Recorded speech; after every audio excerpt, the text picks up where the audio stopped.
नमस्कार साथियों, जय हिंद, वंदे मातरम। स्वागत आप सभी का मेरे YouTube चैनल चैत्रवी डिजिटल क्लासेस में। साथियों, अगर आप इस चैनल पर नए हो तो चैनल को सब्सक्राइब करें और वीडियोस को लाइक करें, दोस्तों के साथ दबाकर शेयर भी करें। फ्रेंड्स, सबसे पहले जो भी शिक्षक हैं जो मुझे सुन रहे हैं उन सभी को शिक्षक दिवस की हार्दिक हार्दिक शुभकामनाएं। तो फ्रेंड्स, मैंने कुछ उनके लिए लाइन लिखी है, तो मैं कुछ बोलना चाहूँगा जिन्होंने मुझे जीवन में कुछ सिखाया है। और मैं भी छात्र हूँ और छात्र रहूँगा ज़िंदगी भर। जिनसे मैं सीखा हूँ, पला बड़ा हूँ, जिनके साथ जिन्होंने मेरा पूरा बचपन निकाला है। स्कूल के हम रोज़ 7 घंटे उन्हें बचपन के देते आए हुए हैं। उनके भी आदर्श हमारे अंदर हैं, माता पिता के भी हैं, तो उनका भी बहुत महत्व होता है हमारी ज़िंदगी में। इसीलिए मैं उनको बहुत बहुत शुक्रिया कहना चाहता हूँ और कुछ बातें कहना चाहता हूँ। देखिए, सबसे पहले मैं आपको बताना चाहता हूँ, आज हम शिक्षक दिवस मना रहे हैं। वो किस लिए मना रहे हैं? क्योंकि हमारे जीवन में जो जो कि हमें ये बताता है कि हमारे जीवन में शिक्षकों का कितना महत्व है। वो हमेशा से हमें मार्गदर्शन देते रहे हैं, गाइड करते रहे हैं, और साथ साथ हमें ज्ञान, संस्कार और जीवन के मूल्यों की शिक्षा देते रहे हैं।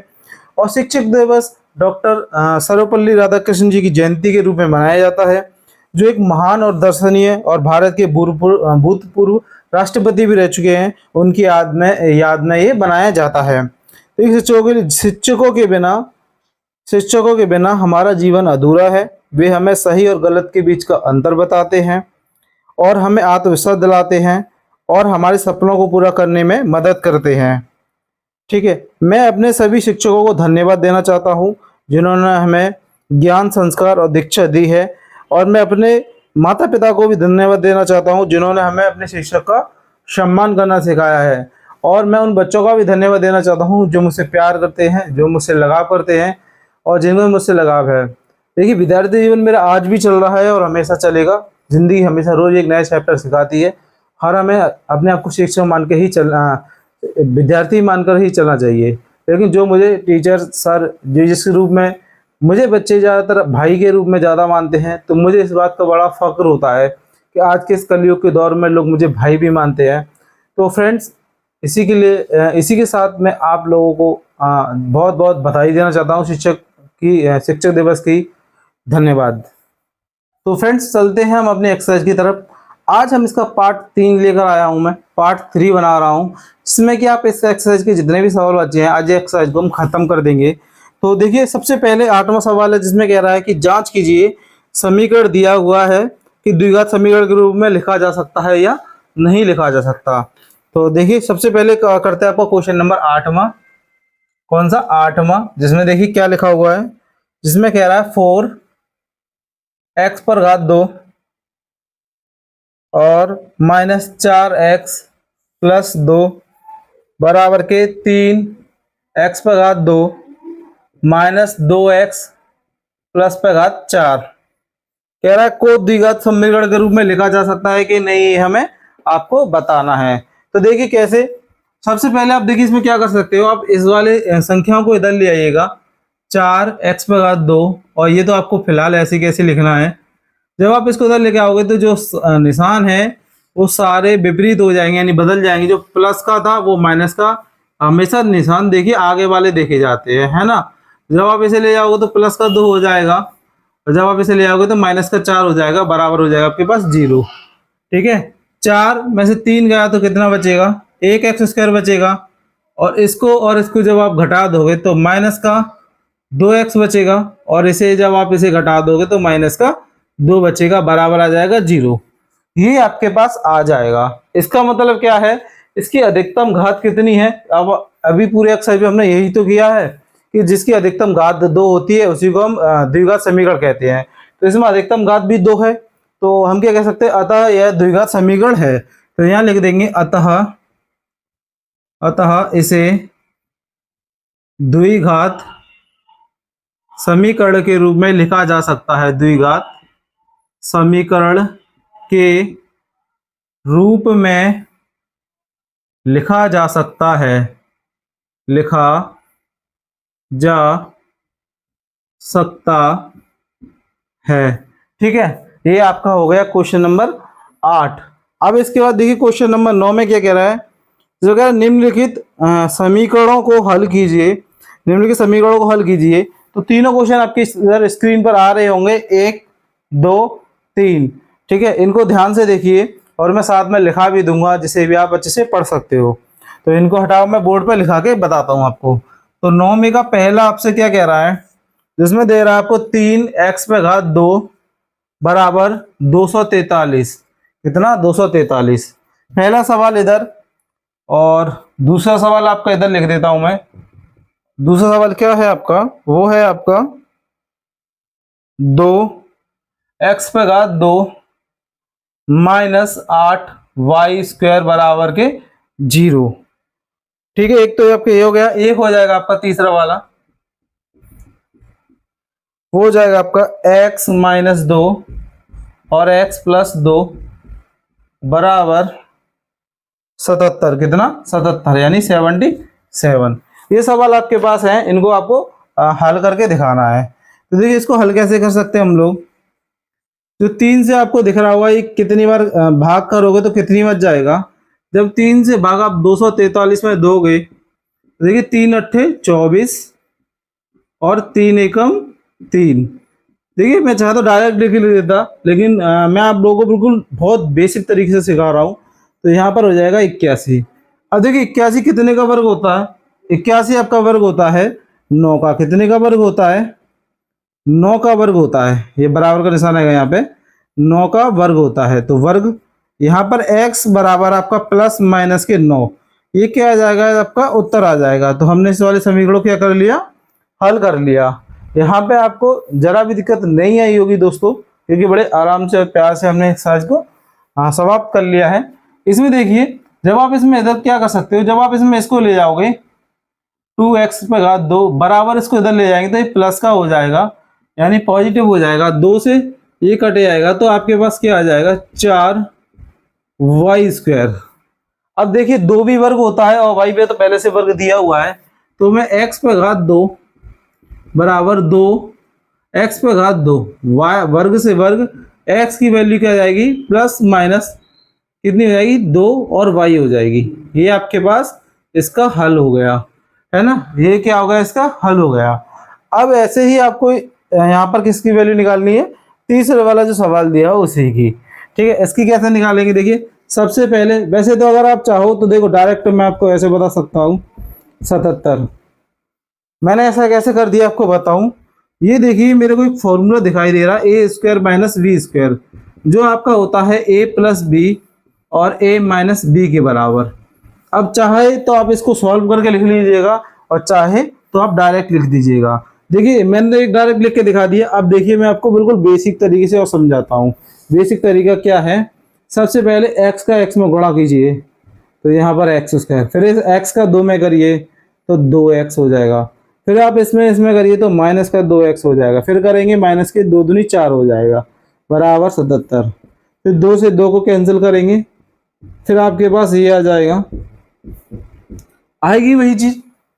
लेकिन अगर आपको टाइम बचाना है तो ये करिए, टाइम नहीं बचाना है तो फिर ये करिए। ठीक है, आपके ऊपर है।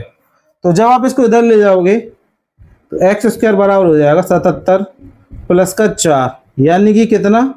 81। और 81 कितने का वर्ग होता है आपका? 81 होता है आपका 9 का वर्ग। 9 का वर्ग होता है तो x बराबर क्या हो जाएगा? +- 9। तो ये क्या हो जाएगा? आपका उत्तर हो जाएगा। इस प्रकार से आपने कितने क्वेश्चन हल कर लिए? इस प्रकार से आपने क्वेश्चन कर लिए 8 और 9 समाप्त कर लिए। अब इसमें 3 को 10 11 12 रह गए हैं और उनको समाप्त करते हैं और इस एक्सरसाइज को करते हैं खत्म। देखिए क्वेश्चन नंबर जो 10 है उसमें आपसे कह रहा है कि हल कीजिए। सीधा कहा है उसने सिर्फ हल कीजिए, तो आप लिखिए क्वेश्चन नंबर 10। अब उसको हल कैसे करेंगे? देखिए सवाल लिख लीजिएगा डायरेक्ट। सवाल क्या है आपका? 3t² बराबर -48 बराबर के 0। ये आपको दिया हुआ है 3t² -48 बराबर के 0। तो इसको कैसे हल करोगे आप? देखिए 3t² 48 को इधर ले जाएगा तो प्लस का हो जाएगा। फिर 3 से इसका भाग कर दीजिएगा, फिर इसको कैंसिल कर दीजिएगा। 3 एकम 3, 3 छुके 18। तो यहाँ पे आपको समझ में आ गया होगा, जो 16 होता है वो आपका 4 का वर्ग होता है। कितने का होता है? 4 का। प्लस माइनस इसको कैंसिल कर दीजिएगा, टी की वैल्यू कितनी आ जाएगी आपके पास? प्लस माइनस 4 आ जाएगी। कितनी आ जाएगी? प्लस माइनस 4 आ जाएगी। और इस प्रकार आपका क्वेश्चन नंबर जो है 10 भी समाप्त होता है। अब इसमें क्वेश्चन नंबर 11 कह रहा है कि यदि दो समीकरण दिए हुए हैं, एक का हल अगर x, एक समीकरण दिया हुआ कह रहा है अगर इसमें एक हल x बराबर 2 हो तो एक का मान ज्ञात कीजिए। तो क्वेश्चन नंबर 11 है, 11 इधर लिख देते हैं।